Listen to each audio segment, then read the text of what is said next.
तो ये Pakistan super league में इस्लामाबाद यूनाइटेड शादाब खान की टीम ने मुल्तान सुल्तान मोहम्मद रिजवान की टीम को हरा दिया है पीएसएल के मैच में। और बड़ा ही इंटरेस्टिंग मैच हुआ। यहाँ पे एक अच्छा टोटल लगाया इस्लामाबाद की टीम ने। 200 का आंकड़ा जब टी20 में देखा जाए तो अच्छा स्कोर होता है, उसमें काफ़ी जो है दबाव होता है जो टीम चेस कर रही होती है।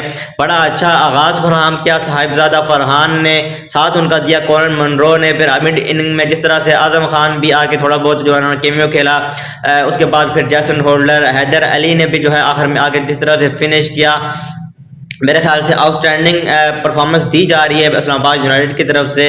बैटिंग, बॉलिंग और फील्डिंग तीनों शोबों में आउट क्लास का रख दिया मुल्तान सुल्तान्स की टीम को।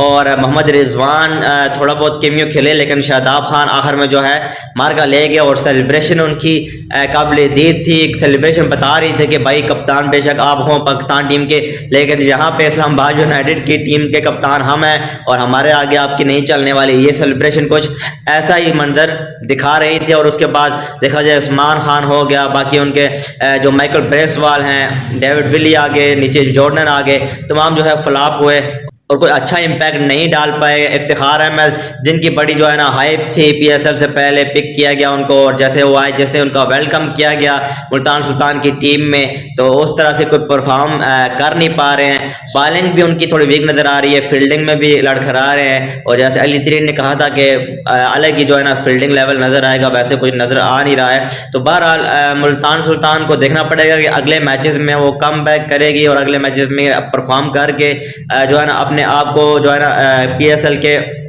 पहले राउंड में जो है बायर नहीं करना है। तो इसीलिए अगले मैचेस जीतने हैं। रिजवान को देखना होगा कहाँ पर वो गलती कर रहा है, लर्न नहीं किए जा रहा है यार। पाकिस्तान टीम में भी लर्न हो रहे थे, यहाँ भी उसके लर्न हो रहे हैं, पता नहीं इसके लर्न कब खत्म होंगे। लर्न के चक्कर में जो है कहीं उनकी टीम का कबाड़ा ना हो जाए, जैसे पाकिस्तान क्रिकेट टीम का हो गया है। और दूसरी तरफ उनके जो भाई हैं बाबर आजम, वो ही पेशावर जलमी को जो है ऐसे ही लर्न करवा रहे हैं। तो देखना पड़ेगा अभी आगे में आने वाले मैचेस में बड़े ही कांटेदार मुकाबले होंगे।